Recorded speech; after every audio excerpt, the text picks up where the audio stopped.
Welcome everyone to another episode of the From The Periphery Podcast. My name is Elia and I'm joined today by Ayman and Israa.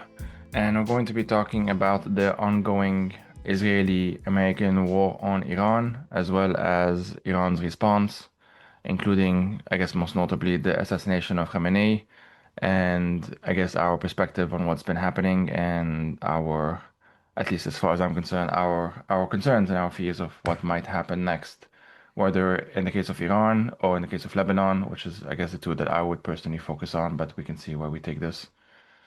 I guess the way we usually start this, or where we often start this, is a bit of a check-in.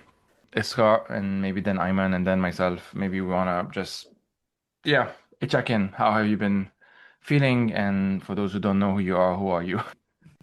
Hey everyone, it's Isra. I'm a member of the Media Collective and host of the Mutual Aid podcast, which is becoming more and more urgent that we revitalize that space. So if you want to come on the Mutual Aid podcast and practicing mutual aid, come on through, reach out. But no, yeah, I'm here. I think is like the only thing I have. Like I'm here. I'm still functioning, which is I'm very proud of myself for that. Even if a lot of that functioning is just trying to track what's happening. Yeah. And yeah, sitting like nervously and anxious, definitely. Trying to figure out where to put my energy and resources at this moment and what needs to be reassessed. That's where I'm at. For me, I'm all over the place. Again, I mean, I was up last night when I heard the news of the rockets from Lebanon, and then almost immediately after the bombing of Beirut, and once again, my city was on the live feed, and the usual process of checking in with people. I think when things kind of kicked off on Saturday, and when it was almost just the US and Israel bombing Iran, um, and I was following and reading into the horrors of it all, I felt quite numb because as a Lebanese, it's been like a good 6 years of just nonstop horrors and collapses. But it was when I heard about the strikes, the missiles from Lebanon, I just started crying, and now I'm on and off crying. Um, but also, yeah, functioning despite it all, or maybe in spite of it all. I was having a hard time doing a video about anything because everything's just so fluid. So I'm really happy to be here to like talk and sort of share stuff like between us, but with everyone listening. And so basically, in a nutshell, that's where I'm at. Yeah, I'm Elia. I'm the host of the Fire These Times, which is part of this collective. Like Ayman, I'm from Lebanon, and I've personally been numb these past couple of days. I've been mostly like my mind has been all over the place. One of the things I've been focusing on is whether my mom, who was supposed to travel, we're recording this on the 2nd of March, so was supposed to travel tomorrow. Obviously, things were canceled, so we were worried that she wouldn't at all, and now fingers crossed would be able to soon after. We'll see. But of course, like as soon as even that thought crossed my mind, like the image of the airport, the road to the airport, or one of them anyway, being severely damaged by an Israeli strike. Thoughts crossed my mind, like what would happen if on her way to the airport or whatever, because for those who don't know, the airport is, very close to Dahye. And one of the roads is basically airport Dahye, and you cross Dahye in order to get to the rest of Beirut, and then wherever you're going next. So like obviously thoughts have crossed my mind, and at this point it's just trying to keep calm and literally nothing I can do about it. Because we do want her to leave. At least this was the plan anyway, to see her grandkids. And as long as that is nominally feasible, we're going to do that. Other than that, in these moments, I have this, and this is not new. I tend to kind of put my analyst hat on as a way of, even historian hat on as a way of, generally as a way of coping more than anything, and trying to understand what's happening and how both reckless, idiotic, and also extremely dangerous what has already been done is and how it can get worse. Again, whether in the context of Iran, which understandably is in a lot of people's minds, and obviously, especially if you're Iranian, the concerns of what could happen next, and also in the case of Lebanon. It's just stuff like that. That's been on my mind. Like, what can I do about it? What can we do about it? I checked in on my Iranian friends, who, in one case, was checking in on me before I had time to check in on them. That's how things are. And besides that, basically observing. Same thing as with Ayman, the live feed on our screens. Yesterday at night, I couldn't handle it anymore, so my partner and I watched an episode of The Great Pottery Throwdown, just because. So yeah, that's where I'm at. Maybe it'll be helpful before we start getting into it to do a sort of overview, because I'm sure people are aware of the main things, but also there is just a lot happening. I think I can do that succinctly, and you fill in any gaps just with Okay. a sort of overview. So, for the last few weeks, there have been these negotiations between the US and Iran over its nuclear program. And it seemed as, and I mean, obviously, this is all in the context also of the war last year, in which the US directly attacked, also in the midst of negotiations, Iran's nuclear facilities, along with Israel, what was dubbed the 12-Day War, which I at the time was like, do not call it the 12-Day War because it's not over. And so, after this huge military buildup by the US, what people were describing as the largest buildup since the invasion of Iraq in 2003, while negotiating, a lot of us were thinking, is this part of the negotiation? They're kind of like pressuring, like, hey, accept the deal, or, you see what's coming. No, the sort of more obvious answer was the truth, that it was a military buildup and they just attacked. I think early Saturday morning. The first target, it seems, was the assassination of Khamenei, the supreme leader, the Ayatollah, alongside a bunch of high-ranking members in the Iranian government and in the IRGC, the Iranian Revolutionary Guard Corps, as well as civilian targets. One of the most notable ones that we're still learning about in terms of the toll, the scale of it, was a girls' school. The numbers at the moment, the last I saw, were 150 plus, most of them children. And so, like all of us knew, when the US and Israel attacks, it's not going to be these precision whatever. It's very indiscriminate. I mean, there are targeted assassinations, but then huge munitions, civilian areas across the country. It's been horrible. The response from the Iranians, as many have seen, has been exactly what they described. It's gloves off. They've not only retaliated against Israel, against American bases in the Gulf, but also residential areas in the Gulf and civilian infrastructure. They attacked the Dubai airport, I think the biggest in the world in terms of numbers of people that come in and out of it. The Kuwait airport. They've attacked basically every Gulf country except for Oman.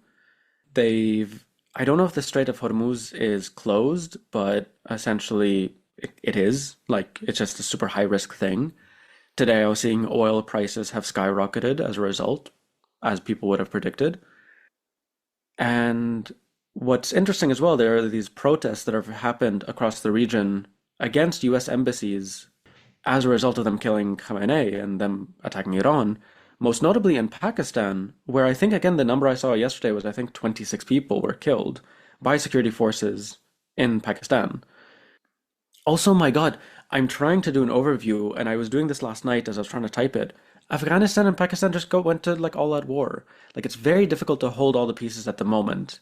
But I'm going to put that aside. Renewed protests in front of the Green Zone in Baghdad. The Green Zone is where the Iraqi parliament is, but the seat of government, but also the American embassy in Baghdad, also as a direct result of their strike on Iran. And at this point as well, the Gulf states are sort of retaliating in a way. I think just today I saw that Qatar shot down two Iranian jets, which just by itself is huge. Qatar is one of the main allies of Iran. For the last 4 or 5 months, they've been doing so much propaganda for the Iranian regime through Al Jazeera. Something I've been trying to keep note of, but it's anyway. And essentially, there's this huge economic damage. The Gulf economies are at a standstill. No one's coming or leaving. The airports are completely shut. And of course, there are attacks on Tel Aviv and on Haifa. There are a few people killed, I believe, in like a residential area and like a bunker off of Tel Aviv. I mean, I definitely don't have the numbers to be able to go through I mean, how many have been killed in Iran, how many have already been killed in Lebanon, which I'm getting to in a second. Just to wrap up this overview, last night, in the midst of all of this, there was a report that 6 rockets had entered from Lebanon into northern Israel, all shot down, all intercepted. From like my perspective, I was like, A, I don't believe it. B, it's definitely not Hezbollah because that's like ridiculous. It's some rogue group that like, acted autonomously. Mhm. And then no, like 20, 30 minutes later, I got someone sent me their declaration essentially of like, yeah, that was us. And this is for their assassination of Khamenei and also for, the 18 months of constant aggression, which I don't think anyone bought in terms of the timing. And since the Israelis have started attacking Dahi, south of Lebanon, they did an evacuation order of 51 villages all at the same time. This is ethnic cleansing. And there's talk of a ground invasion of southern Lebanon. I don't know. I think obviously there's still a lot more there, but I think that's an overview of basically the shitstorm of it all. I I remember on Friday night before going to bed, writing a message on my Instagram saying I've got a bad feeling things are gonna kick off this weekend, and it's one of those things I did not want to be right. And then I woke up and we've basically been here since. So I hope that was a helpful overview. Yeah, I think you said Yeah. basically, I mean, most of what Yeah. needs to be said, to be honest. The Americans are calling this Operation Epic Fury. The Israelis are calling this Operation Roaring Lion, just to add to the obscenity of what's happening. The Iranian, I mean, for those who don't know, I think I would assume a lot of people at least are familiar with the vague contours of what's been going on, but there have been protests against the Ayatollah and its regime and like his regime for quite some time now. And I'm not never the first time, obviously. It has become pretty common in Iran in the past few years, even longer than that. And the crackdown was the most brutal, maybe at the very least one of the most brutal ones that the regime like enacted against people. We don't have accurate numbers, but reasonably it's in the thousands. And the reactions at the time bothered me to such an extent that I wanted to write something. So I did write a thing, and I wrote a thing called "Iranian protesters don't owe us an explanation." And in it, I wrote this sentence, which right now feels like a bit haunting, which is like, if the Americans, and this was 3 weeks ago, if the Americans or Israelis do attempt a regime change against the Iranian state at some point, no one would have made their job easier than the Iranian state itself. And we're at that stage now. And I don't often, and I try to be careful, especially in public. I don't want to spread despair and helplessness and whatnot. It's just a current state of mind that I am aware enough by now that like it can change as well. But right now, I'm struggling to know what is to be done or what could be done. And one thing that I hope happens basically is that the Iranians have calculated on their side that what they need to do is to just enact an economic cost on the Gulf because they have calculated, probably accurately, unfortunately, that that might be the only thing that Trump gives a shit about. Because the Gulf, like them, his allies would pressure him, like, please find some ramp off, something like, you defeated the baddie, you're good, you're amazing, take your photo shoots, do the Trump thing, whatever it might be. But like, don't escalate this beyond that because they are very vulnerable to an Iran that is lashing out. We're seeing it now. The entire point of Dubai, in a way, is that come here, sell your soul, and stop thinking about geopolitics. And now they can't even do that. So this is a problem, genuine problem for them. And it's one of those things like I hate the fact that the problem is kind of the fact that this problem about the UAE, let's say, is being exposed by another criminal activity rather than like by something that's not that. In the same way that I would have wanted the Iranian people to overthrow the Ayatollah. And as far as we know, it could have happened anyway. The protests were pretty big and sustained and ongoing despite the repression. But now the Israelis took that away from them. And they made the guy who was in his 80s and had cancer a martyr, which he, as far as we know, was expecting it anyway. And that's the bit in me that ends up being like, what's gonna happen next, you know? And that's only Iran. That's not even Lebanon yet, which we can get into in a bit. Yeah, and I want to add like the US Trump context to this setting that we're putting in. Because like, yeah, right, we're hearing, Ayman, thanks for like that overview. Elia, what you're bringing in is the Iranian, not perspective, but like the picture with what's happening there. And I think and what's coming out of that for me is like the regime was already struggling to hold on to power. And so this lashing out to everything around them is absolutely related to them not only struggling internally, but now externally as like their proxy allies are also basically slowly faltering around them. But also the same thing is happening in the US, right? This is an election year. If he loses control of the Congress, it's going to impact his ability to continue doing what he's doing. ICE is very unpopular right now, even with his own base of supporters. He's losing a lot of that. His ratings are super low. The Epstein files are not going away. In fact, it just keeps coming back and being reinforced. And that's something that he very much is trying to get rid of. He just had a major legal battle loss with the Supreme Court when they dubbed his tariffs not only illegal, but unconstitutional. And this is a court that he's packed out with his own people. What else? There's two other things that I think personality-wise that really, with everything else happening within the context of the US, he's a strong, like his strategy other than lying is basically strong arm the other person into bending to his will, whether it's in the US, whether outside.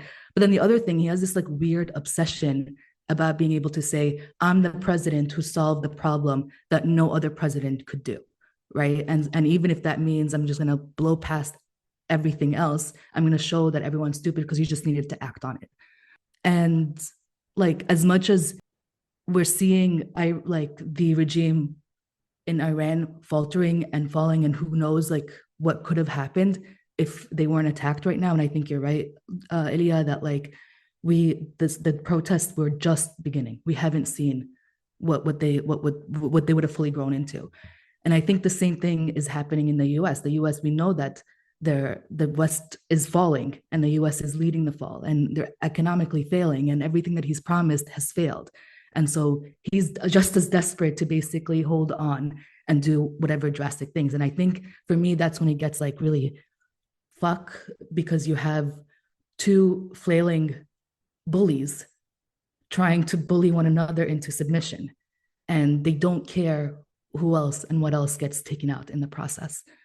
Yeah, and it's really hard to kind of think about it logically, because I don't see where the logic, like every time I go about it logically, it's like, no, but then you wouldn't have done this. So like there is no logic behind this, you know?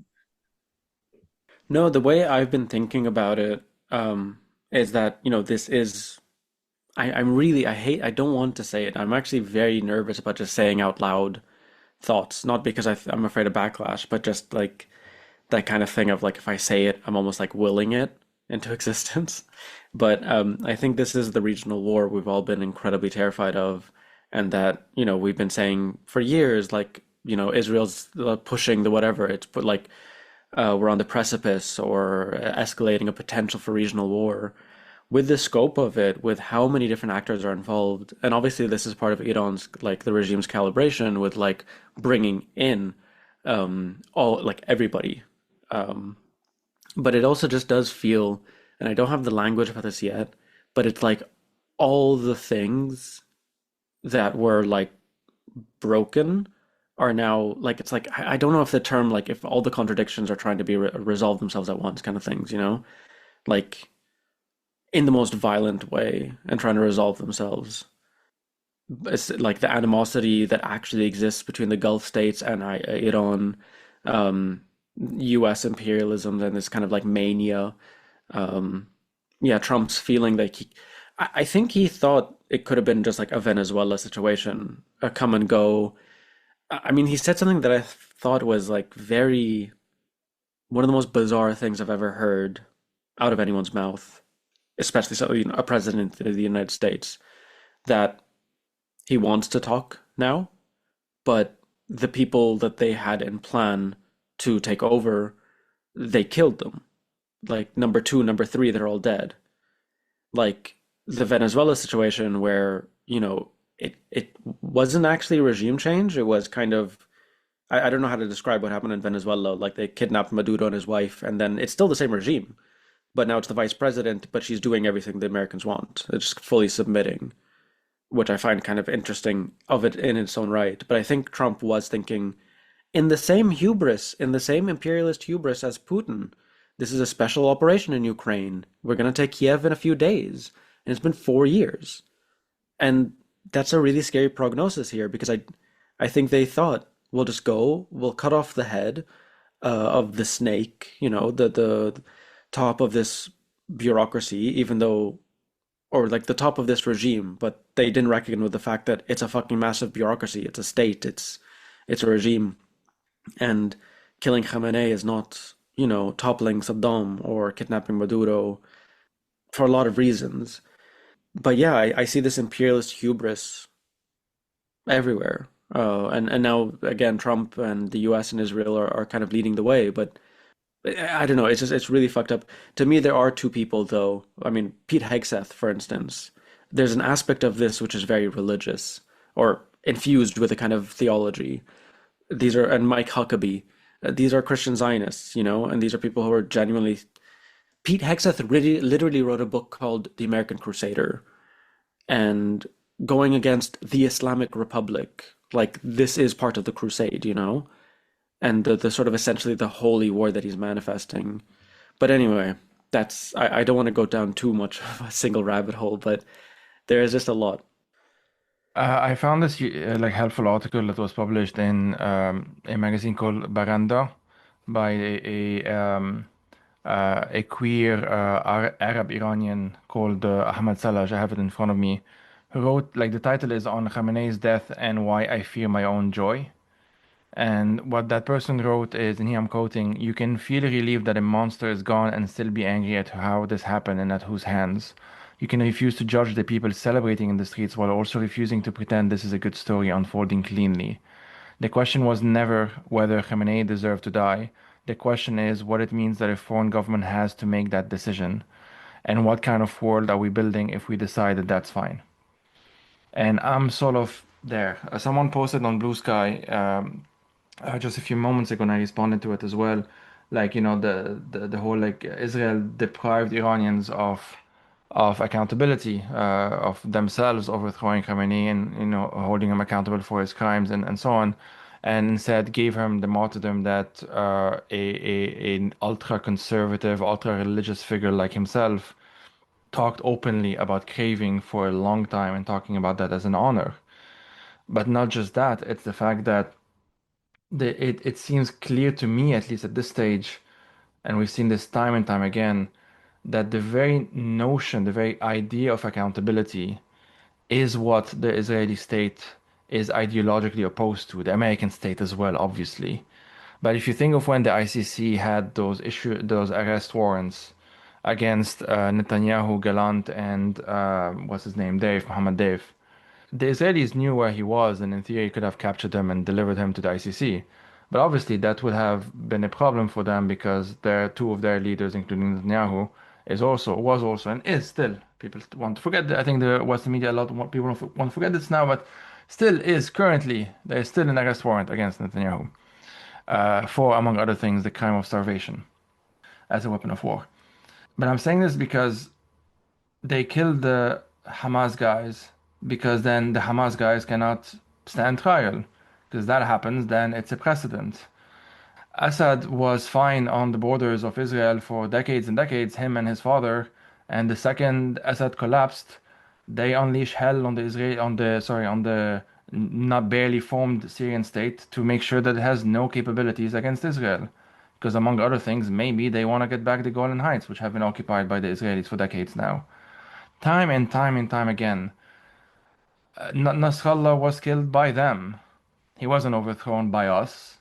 We were calling for the overthrow of his regime and his government and the government he was part of anyway in 2019. We couldn't do it. We weren't allowed to do it. Someone else did it for us, but not for the same reasons. And they don't want a stable, democratic, whatever country next door because that's inconvenient. That's too many different factors, too many. One party that might win might be opposed to you as, against Zionism or whatever.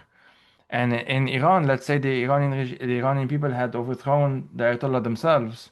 There was no guarantee that the successor, let's say it was a democracy and like the perfect scenario would have established itself. There was no guarantee, as far as the Israelis are concerned, that the successor would be pro-Israel. The only guarantee is if they somehow figure out, and that's why, among other reasons, we've been seeing the parading of the son of the Shah, who hasn't been in Iran in over 4 decades, across the Western press. CNN arguably is doing more propaganda for the Shah dynasty, for the Pahlavi dynasty, than even Fox News is. And there is that worry right now that this seems to be the plan in one way or another, not explicitly clearly, but maybe they will try that or will hope that this is something they can achieve or something. And sure, like there are people in Iran who are nostalgic for the quote unquote olden days, and there are lots of people who are too young to remember the Shah years who therefore romanticize it. But there's a good chunk of the population that do remember, and there's a good chunk of the population that don't want that situation anyway. And then what happens next? This is the worry as far as Iran's concerned. As far as Lebanon's concerned, Oh, we wait, before have we get to Lebanon, go for I it. just want to comment on that because the Pahlavi, like Return of the Shah kind of thing, and about how many people remember the Shah era, I think it's actually very little. I Yeah, saw a statistic that like scared the shit out of me because, with a lot of these quote unquote developing countries, I don't like the term, but this is how the sort of like sociology works. Very young. And that's true. so in Egypt, I think I saw a statistic where it's like 30% of the population weren't alive for the Arab Spring in Hmm. 2011. And so we're talking about how much of the population of Iran were born after 1979, and that's like a vast majority. But I think basically, to me, what I've been seeing and my reading of it is there's not that much energy for the Shah or the son of the Shah to return, but just anything else, just anything, Yeah, anybody. yeah, yeah, And so if there's any like, yeah, but aside from that, it's pure like it's a American Israeli project to reinstall the Shah. This isn't someone who's like has any base or any whatever. But hmm. yeah, go on about Lebanon. No, I mean Lebanon. I'm, I'm, I've been, worried and afraid on about Lebanon on and off for basically my entire adult life. And you mentioned earlier, like the worry that we've all kind of, we've been wondering, like, is it gonna be like a red line crossed, and this, would I don't know, precipitate a regional war or something? And in case the version of that in Lebanon is what's going to happen once Hezbollah sort of does too much, crosses some kind of line. It's a party that hasn't been accountable. And again, this is this entire thing about accountability that I kind of keep on harping on it because there's a reason for that. I wrote an essay. Jesus Christ. I hate being. I don't generally don't take pride when certain predictions come true, especially when it's not like I predicted something that's gonna happen and after that things are good because that's not the case. But the essay is from January 16th and it's called How Hezbollah Lost Everything. And the main argument of that piece was that it's not just Israel. Obviously, Israel it would be the elephant in the room if you exclude it as a big reason for why Hezbollah has been losing and at this point is losing everything. But a big component of that is that the party hasn't bothered for a long time. The party isn't Hezbollah, for those who don't know. The Hezb just means party in Arabic. Um, hasn't bothered to get a buy-in from the rest of the Lebanese population for a long time. No one has signed on to the most recent the declaration or like we're going to join the war, whatever, let alone the initial one. This is where it gets really annoying to be a bit too much online, I think, for my own mental health. But then it gets annoying to have to also say at the same time, but this does not mean that I want my own country to be bombed by the Israelis. I'm just saying, and at this point, I think the taboo of criticizing Hezbollah has gotten, is like, I don't know, disappearing in front of our eyes in Lebanon. What I have and we have, and again, this is not rocket science, have been saying for a long time now, is that Hezbollah has been taking a lot of risks on behalf of an entire country without the buy-in of that country. And the fact that now this is like the cherry on top of the cake, to be honest. Like after 15 months of Israel, 18 months, whatever, of Israel pummeling Lebanon, especially southern Lebanon, annihilating entire villages, it's a fucking Ayatollah getting killed, and now they respond. Like on top of like this adds insult to injury that now so many people in Lebanon are going to suffer as a result from it. And it's not even because of the strikes against Lebanon, it's because of this Iranian guy. And maybe people don't know this, maybe I'm taking this for granted, I don't know, but the Ayatollah is not like in Lebanon, sure, there is a base, Hezbollah's base, of course, but it's not like a day-to-day thing that we all think about the Ayatollah, we give a shit about what the Ayatollah thinks about it. This is a foreign dictator over there. And many people in Lebanon, I'm not speaking in terms of a nationalist or anything, I'm just saying this is a popular perception that it's alien. He was at this point alien to Lebanon. That regime was alien to Lebanon. A good chunk of the population, I would say. And the fact that it's that on top of everything, I think it mirrors, at least echoes what you initially said, Ayman, that your initial thoughts were, nah, it's not them. That it can't be, like, it can't be that reckless. I said this to a friend a few hours ago that like even by my very low standards and expectations of Hezbollah, I thought, No, this is too much, even for you guys." And it's No, fucking, but they it's fucking did. They fucking did. yeah.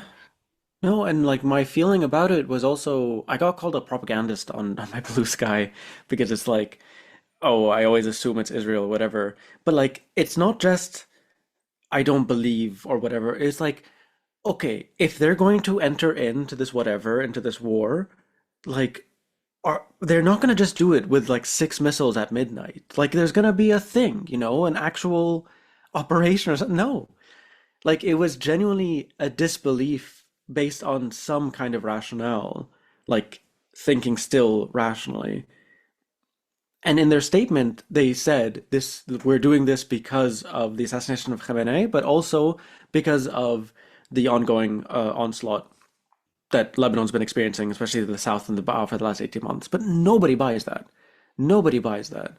And Nobody like, buys that because among other reasons, the Iranians did not help them while this was yeah, happening in the first place. yeah. It, Right? it, it really felt like it made more sense where it's just like, but also, yes, one of the central tensions of Hezbollah that's existed for a very long time is this sort of like, is it allegiant to Lebanon or to Iran? And obviously, this is a big part of the discussion and has been for a while. But what they did yesterday and their choice to get involved with this because of Khamenei at the time when it is at its weakest, it's not even operating out of its own interest at this point. Like it's not just about is it a Lebanese thing or is it an Iranian proxy? At this point, it's not even standing for itself because it's I think the red line you were talking about, Elia, I think that was last night.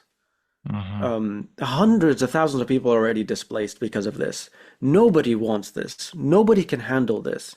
People are still displaced from the last one, since the fighting that's happened since October 8th. And what are we gonna gain from it?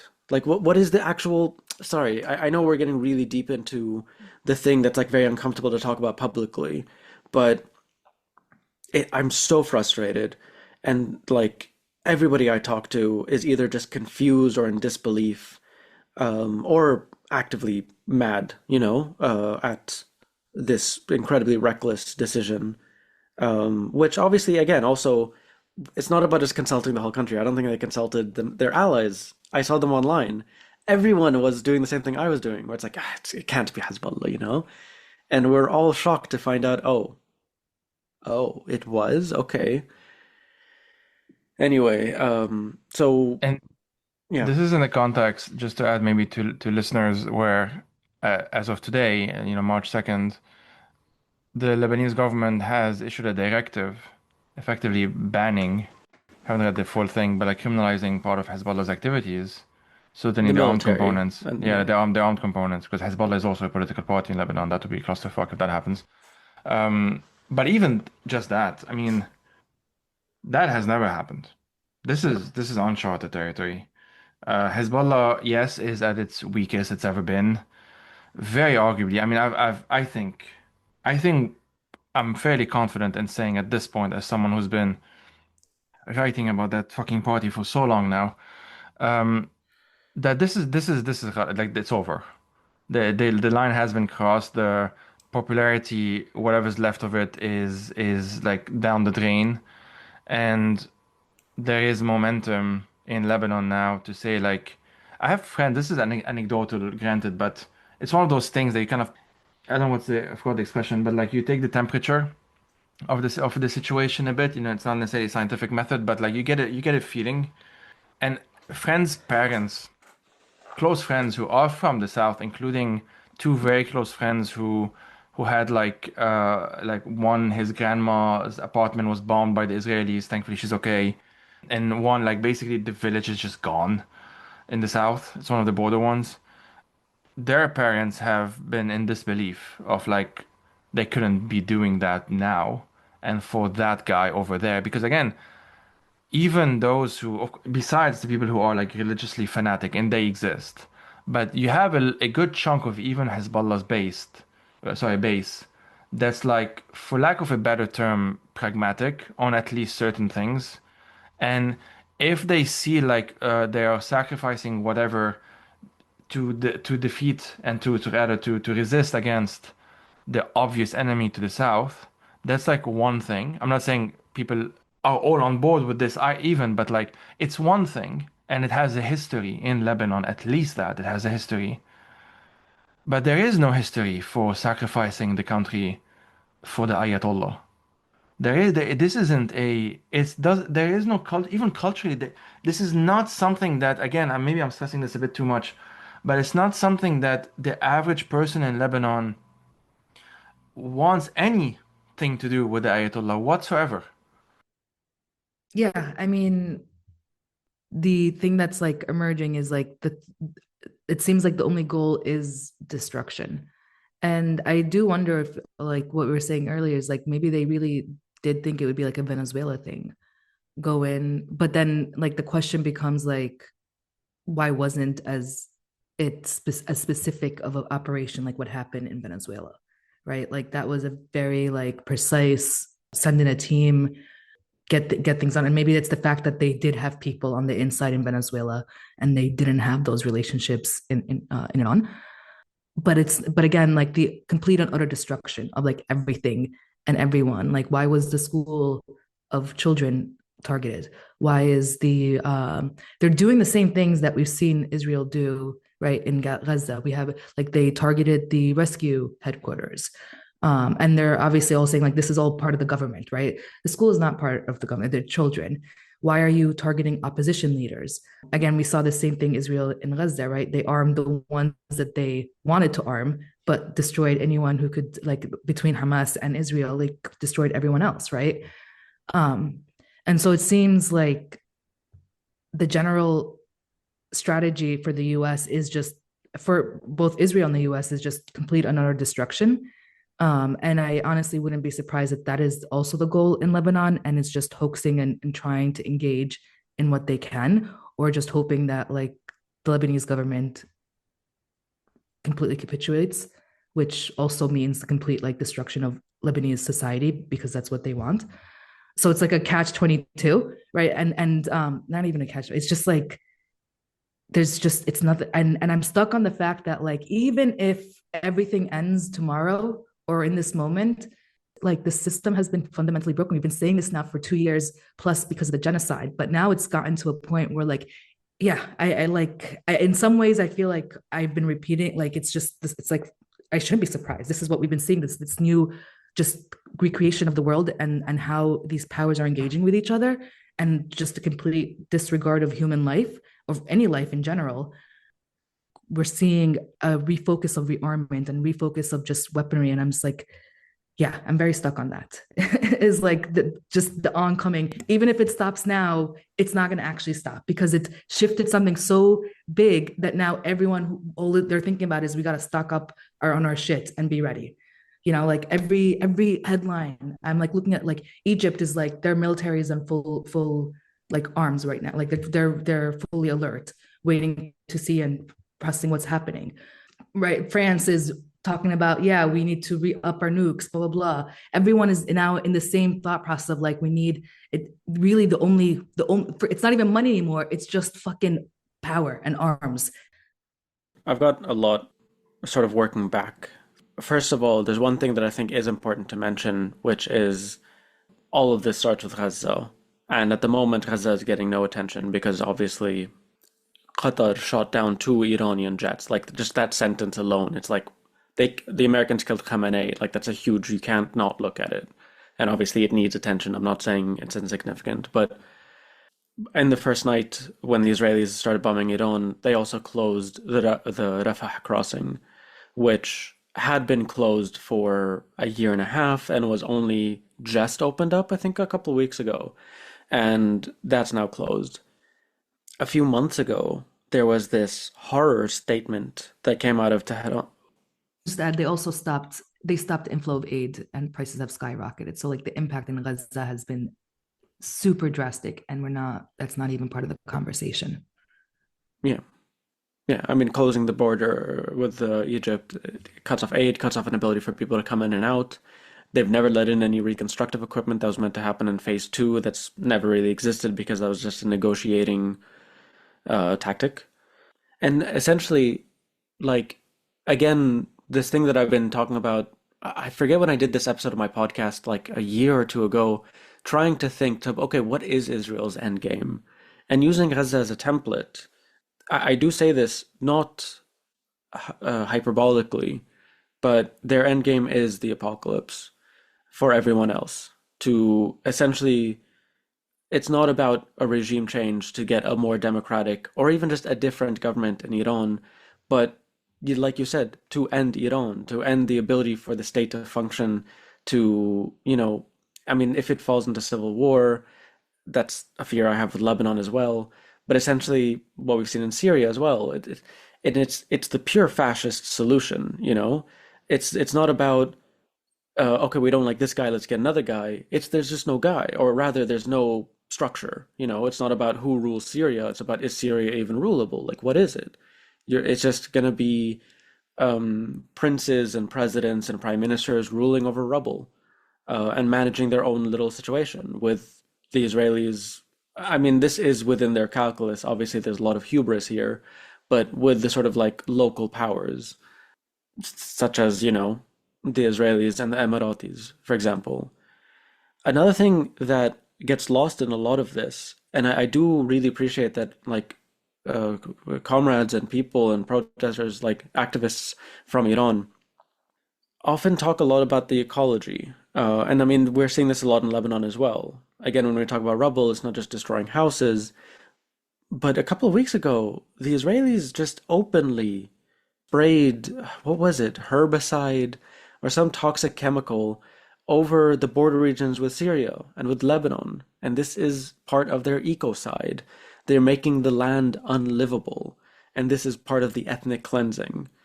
But on top of the Israelis using this as a tactic, and that, we rely on these resources and we rely on the land and they're making it unusable, is also the mismanagement from, in the Iranian context, the Iranians, but also globally from climate change.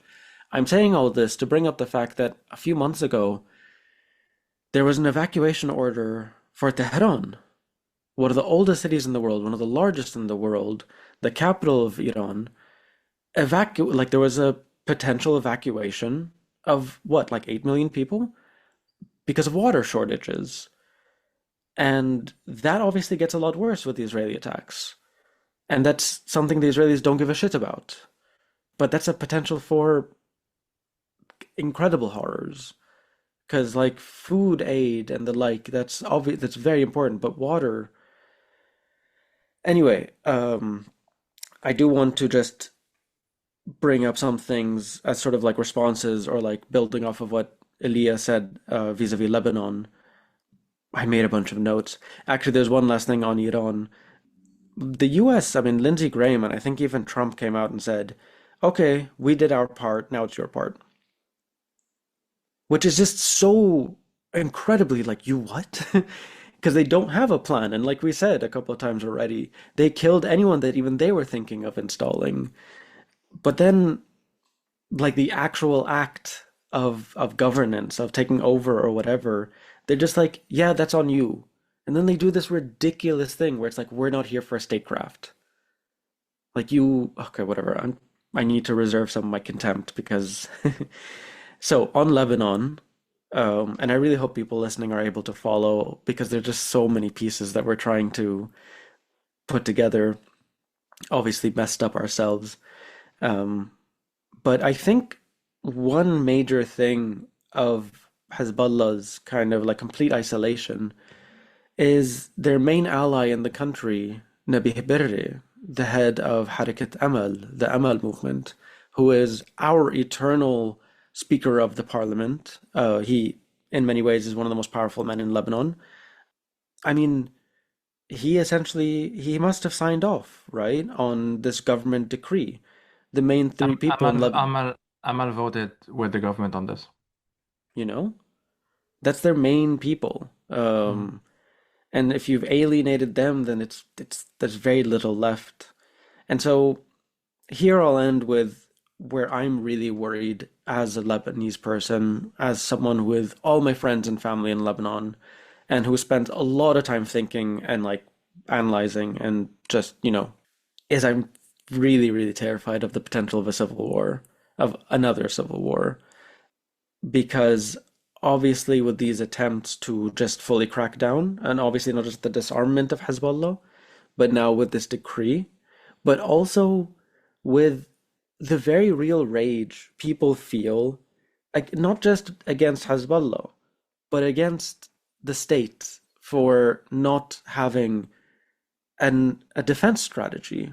I mean, in the same statement that the Prime Minister of Lebanon, Nawaf Salam, said when he said that he's going to ban Hezbollah military activities, is we will appeal to the US and the international community to ensure that the Israelis stop bombing. Like that is our national defense strategy. And I'm not saying there's like an easy thing where it's like, okay, there was Hezbollah who was doing stuff, and now there's like another option which is right there to like defend against Israeli strikes. There is no magic alternative. I mean, the present wasn't actually working. I think it was very clear with the war of last year or like of 2 years ago that Hezbollah's deterrence was not deterring, was not working. And so there is this real tension with the fact that while people are being bombed and, the strikes have never stopped, I think the UN UNIFIL in Lebanon had said that up until a couple of days ago, the Israelis violated the ceasefire 15,000 times, which includes like drones, but also aerial attacks and ground incursions. And so a lot of the popular feeling is that the state is dismantling a resistance to Israel while not providing, this is how they phrase it, while not providing any alternative for defense. So, okay, let's say we agree, but then what are we going to do to stop the Israelis? Because it's very clear that everything they say of like, oh, this is just about Hezbollah, it's lies. If it was just about Hezbollah, they wouldn't be doing ecocide. They wouldn't be doing these ethnic cleansings. They wouldn't be also bombing in Syria and occupying this land. They wouldn't be bombing civilians. And again, with Iran, so many examples. Like, I don't need to. We're all very well aware that the Israelis' stated aims are lies in terms of the actual strategy and the actual whatever. And so I'm really worried about civil war. And this is a recipe for it. And yeah, and the Israelis have had a long history of essentially supporting civil war in Lebanon because it benefits them because we're fighting each other. Anyway, that was my long-winded thing of trying to connect a lot of the pieces of this conversation. I guess as a like I don't know, slow way of wrapping up, one thing that at least on my I'll kind of say my piece and then you guys can as well. One thing that I've been really concerned with for a while, and this is in the context of Lebanon. So I guess I'm putting aside the Iran bit for now because I think I said everything I have to say, at least at this stage. One thing that I've been really worried about, one of the reasons I've been obsessed with Hezbollah specifically, which, believe it or not, was not my passion as a kid. I was looking earlier today, I wrote 9 different essays on that group, and I wrote one essay on other groups. Like that, anyway, it doesn't matter. Um, is the fundamental tension at the heart of a resistance group that calls itself the Resistance al-Muqawamah, that is not just part of a wider movement that has some accountability at the popular level or whatever, but has given itself essentially the hegemony over the entire concept of resistance. What would happen, what will happen, it has been my worry for a while, when that resistance inevitably collapses because of its own internal contradictions and because its enemy is very strong, and because that group Hezbollah, would be my argument, has not adequately prepared. It doesn't matter. I've made this argument elsewhere. Right now, it doesn't matter. But I've been wondering, and it's part of my concern for Lebanon now, that the very idea of resisting an unfair situation, resisting settler colonialism, resisting a foreign occupation, the term itself even has been co-opted by Hezbollah. And now, because as I said initially, even the term al-Muqawimah, which just means in Arabic the resistance, is synonymous with the party, with Hezbollah itself. What would happen? What is going to happen once that party collapses and takes down that concept with it? I'm not saying it's forever, but it seems to be where we're at right now. That it's no one is talking in Lebanon about resisting Israel. It means nothing. It even conceptually, it means nothing because for decades now it's been completely co-opted by a single group that made decision on everyone else's behalf. And that's, a friend put it really well that Hezbollah co-opted and essentially colonized the resistance for so long that now that the resistance is destroyed, there's no one else left to resist. And that's where I'm worried. And on a global level, or a geopolitical level, the Lebanese state right now doesn't have many maneuvers when it comes to not only the Israelis, but obviously the Americans. They have no other quote unquote strong ally in, let's say, the Europeans who will stand up on our behalf or whatever. Because the Europeans are already locking step behind the Americans. They're letting, with the exception of Spain, I believe so far is the only one. I'm not sure, I haven't seen everyone, but they're allowing the Americans to use their territory. Certainly the UK is. And yeah, I'm worried that basically if this is an actual catch-22 situation in the sense that Lebanon could continue as a state, I mean, compromise and give more and more and more and more to the Israelis and the Americans and hope for the best. Or, which is probably what's going to happen, they do that anyway because they don't have any other options, and the Americans and Israelis continue to do what they've been doing. As an end in itself, there's no long-term plan here. They don't care about Lebanon's economy, and we don't have resources that they give a shit about. That's not what it is. It's ideological. It's for its own sake. It's, we are the proxies of Iran as far as they're concerned, or whatever it might be. What comes after that? And I'm sorry, I really try usually to have a hopeful end in one way or another. And I'm not saying there isn't one. I want to be very clear.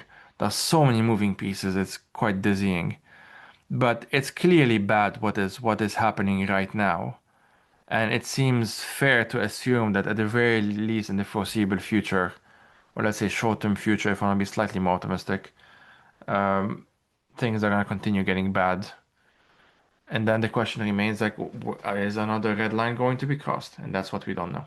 If first one was already crossed in the killing of Khamenei, if the Iranians are willing to cross some other line that I'm not aware of at the moment, then that's a whole different situation that currently we're not even in yet. But the more this continues, the worse it gets, the more violent it gets, the more like scenarios that seems unlikely right now become, more and more likely. And that's where the concerns lie ultimately, I think, at least as far as I'm concerned.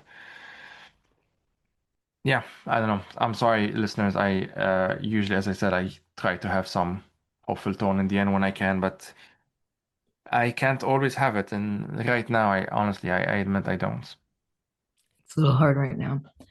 So I've been, thinking a lot about Egypt because that question of like what happens, right? Like there's different complexities happening within Lebanese society than Egypt, but it's also not in that the Egyptian state had managed to homogenize Egyptian society in a way that the Lebanese state had not been able to do yet.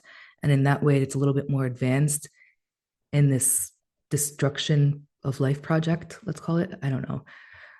And I mean, the Sinai, Israel wants the Sinai. There's no question that once all these other places are taken care of, quote unquote, right? Like it's Egypt that's next. And so the Egyptian state has been approached, right, since the peace accords, has been to appease Israel and the US and to like do whatever they want, never be a problem, right? Like Rafah border is as much occupied by Egypt as it is by Israel, right? There's Israel does not share a border with Egypt at Rafah. It's Palestine. It's Gaza. And so the fact that the blockade was possible is completely because of the Egyptian regime. That obviously doesn't like. There's the fact that they've allowed Israeli military navy to use the Suez Canal to like fly the Egyptian flag in order to bypass like other blockades. But more recently, right, energy is a big problem in Egypt, and they've just signed the biggest deal in Israeli history for energy, $130 billion worth of energy. That's basically tying Egypt to Israel. And you immediately saw that. Like, I remember when that news came out, I was talking to my partner about it, and we were both like, but that doesn't make sense because why wouldn't they be like they're essentially allowing their quote unquote enemy control them. And this is exactly what the as soon as the attacks in Iran happened, they shut off that pipeline, right? And like Egypt started putting out like all this like messaging around like no, we're working on it, we're diversifying, we're blah blah blah blah blah.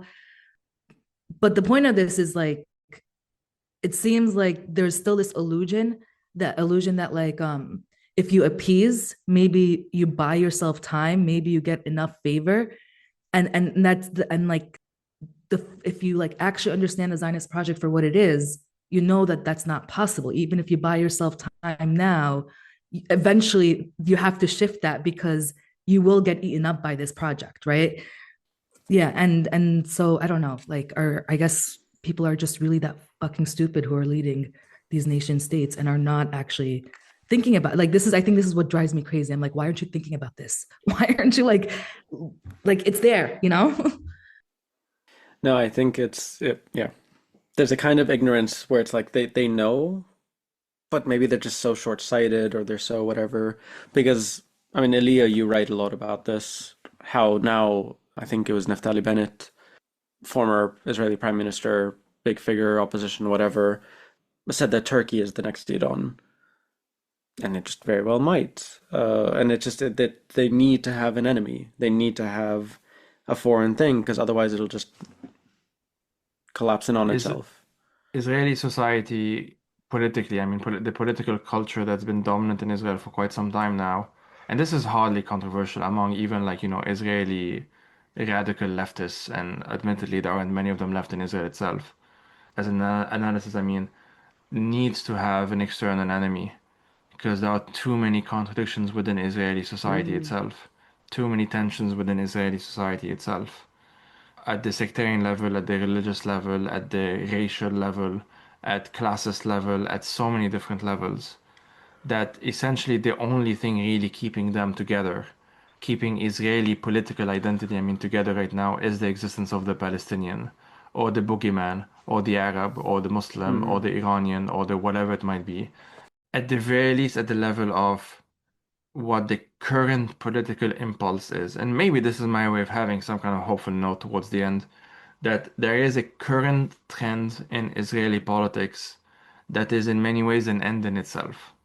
It doesn't have a 50, 100 years plan down the line. They, to some extent, they think along those lines, but there are so many contradictions within within society itself, that this is why I think, among other reasons, that they've jumped on the Trump train so enthusiastically, because I think they do understand, and this is not new within Israel itself, that they need to create new facts on the ground as quickly as possible, regardless of international whatever. Because as long as there isn't a real concrete pressure from their own allies, they can mostly get away with things. They have lost the support of a good chunk of the American population. For the first time ever, more Americans are sympathize with Palestinians than with Israelis, which, like, if we even would pause on that for a second, like, this would have been inconceivable 10 years ago. Like, this is how much things can change, and we should keep that in mind. And they've associated themselves wholeheartedly with the Trump project, so much so that it's becoming more and more taboo among even mainstream Democrats to have this, like, AIPAC association, for example, or to be accused of being pro-Israel or whatever it might be. This is something that, like, if you were a long-term thinker of the project of your state or whatever, you would be more careful not to put all of your cards in one basket. But that's not what they're thinking about right now. I think Netanyahu is drunk on power. He's had a lot of victories from his perspective. He was the guy who was able to off Nasrallah and off Khamenei, two existential boogeyman of the Israeli state for a while now. And he gets to ride on that victory for as long as he will try to ride on it, and that's it. It is an end in and of itself.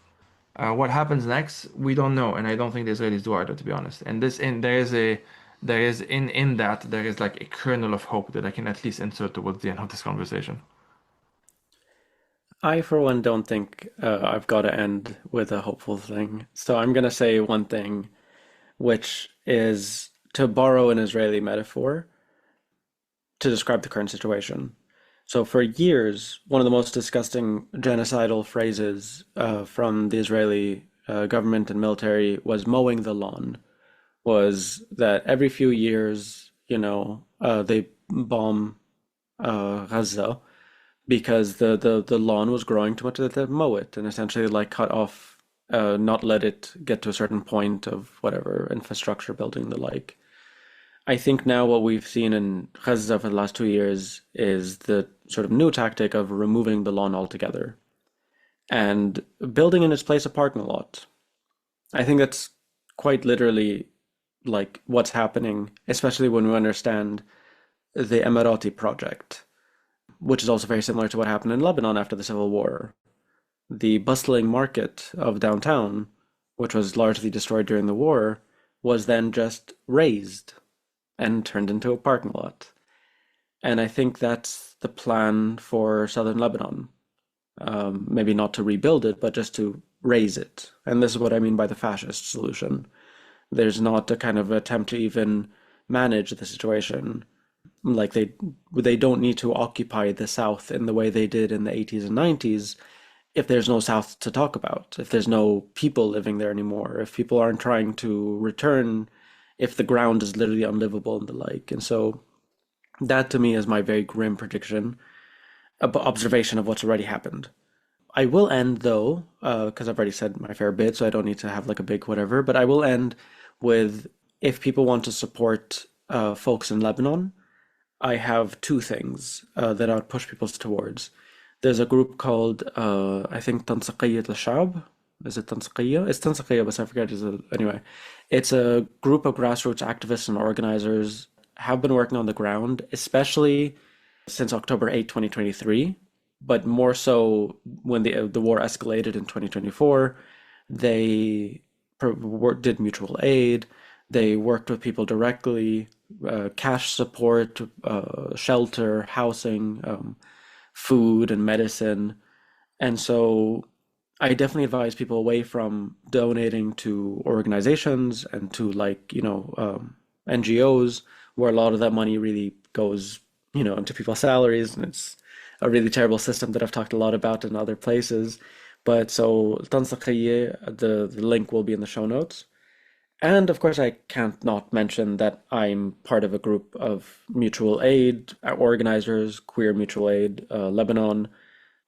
We're going to meet in the next couple of days to figure out what we're going to be doing in this period. And we have a Patreon if people want to support our work. We also do direct support, specifically with the queer community, which is often forgotten in general, but especially in moments like this, who experience these crises and these catastrophes disproportionately so because they have no family or like they're ostracized from their family, from their birth families, I should say. And yeah, we've been working for 5 years throughout everything that's happened, and we're not going to stop because of a war. So if you want to support us, the Patreon's also going to be there, and it's also going to support people who are displaced and affected by the Israeli aggression. And yeah. Any final words, Israa? I think I want to remind those of us who are living in like Western countries in the US and Europe that even if we're like, especially those without links to the Middle East and like this, like North Africa, this is still directly affects you.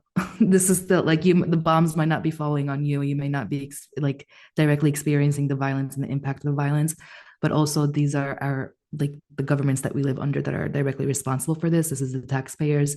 It's really critical right now that you not only think about, especially within the context of the US, where I know that there's people just stepping into learning what it means to organize with your community and get to know your community to respond to what's happening with ICE. But we need to also be organizing against the regime in a way that actually elevates like anti-war stance and anti-imperial stance without turning into a nation by nation, like centering the people who are being impacted, remembering to build that people solidarity, and fucking disrupting the war machine.